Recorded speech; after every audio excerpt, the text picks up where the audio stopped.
Chapter 3 है अम्ल, क्षार और लवण। अम्ल, क्षार तथा लवण। देखिए पहले देखिएगा पीएच। पीएच होता है 0, 1, 2, 3, 4, 5, 6, 7, 8, 9, 10, 11, 12, 13, 14, 1 से 14 तक पीएच स्केल।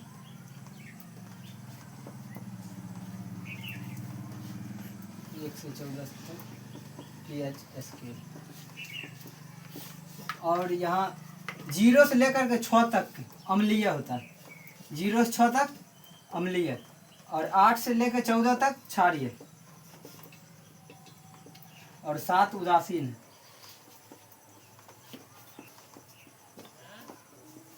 देखिए कहेगा अम्लीय किसे कहेंगे, तो अम्लीय का पीएच मान 7 से कम होता है। अम्ल का पीएच मान 7 से कम। अम्ल का पीएच मान 7 से कम होता है। क्षार का पीएच मान,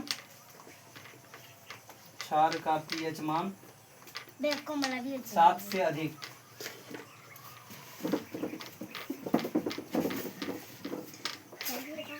देखिए अम्ल का पीएच मान 7 से कम होता है, क्षार का पीएच मान 7 से अधिक, और उदासीन का पीएच मान 7 होता है। उदासीन का पीएच मान 7। देखिएगा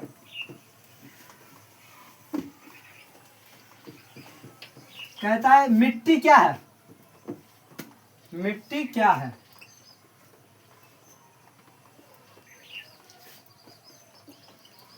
इसका पीएच मान, पीएच मान। मिट्टी उदासीन होता है, मिट्टी उदासीन होता है। इसका पीएच मान, इसका पीएच मान 7 होता है। और जिसका पीएच मान 7 होता है वह सब उदासीन होता है। देखिएगा नमक का पीएच मान 7 होता है, नमक का पीएच 7 होता है। जल का पीएच 7 होता है। तो नमक जल भी उदासीन होता है।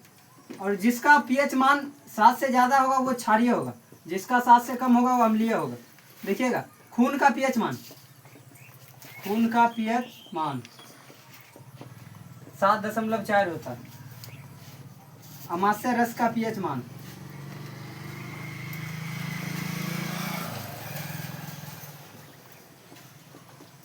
1.0। अम्लीय वर्षा का पीएच मान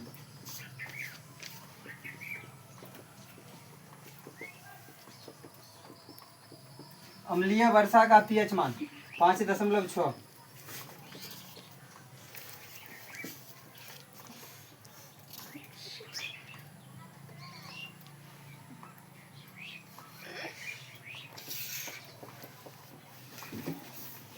इससे आगे लिखिए NaCl को नमक कहते हैं।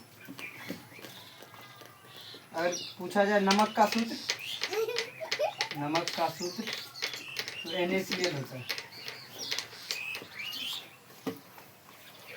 इससे आगे लिखिएगा सल्फ्यूरिक अम्ल,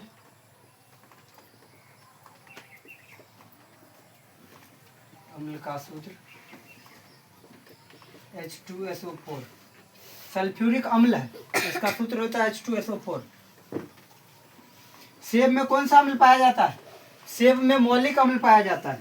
सुनिएगा कहता है इमली में कौन सा अम्ल पाया जाएगा, नींबू में कौन सा अम्ल पाया जाएगा।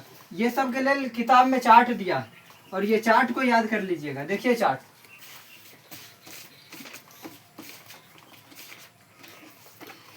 ये चार्ट सारणी है 2.1, ये पूरा याद कर लीजिएगा इतना।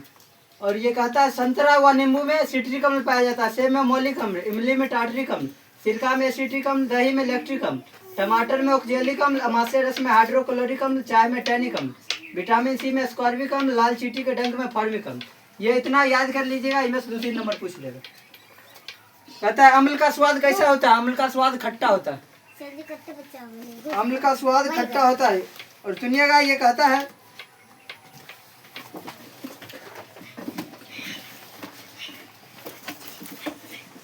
अम्ल तथा भस्म के साथ धातु की अभिक्रिया।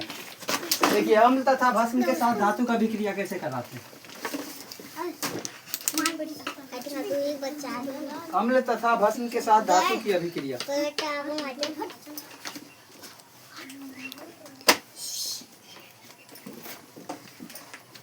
जब हाइड्रोजन को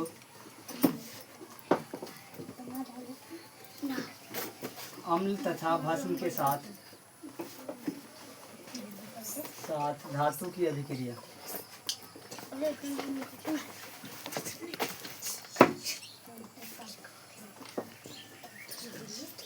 लिखेंगे जब हाइड्रोजन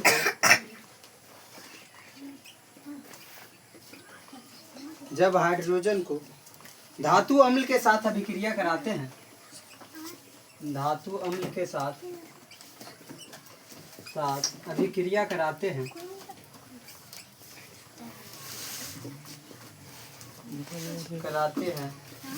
तो अम्लीय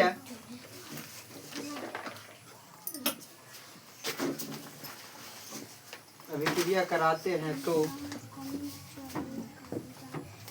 अम्लीय या हाइड्रोजन गैस बनता है, हाइड्रोजन गैस बनता है।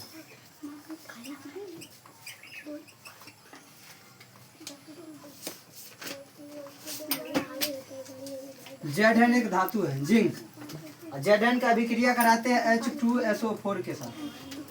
ये अभिक्रिया ZnSO4 और प्लस H2 निकाल देता है।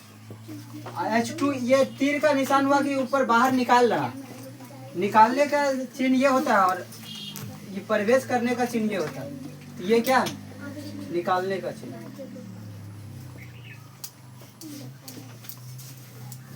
और एक और अभिक्रिया Fe को जब 2HCl के साथ अभिक्रिया कराएंगे तो यहाँ बनेगा H2 निकल जाएगा तो FeCl बनेगा।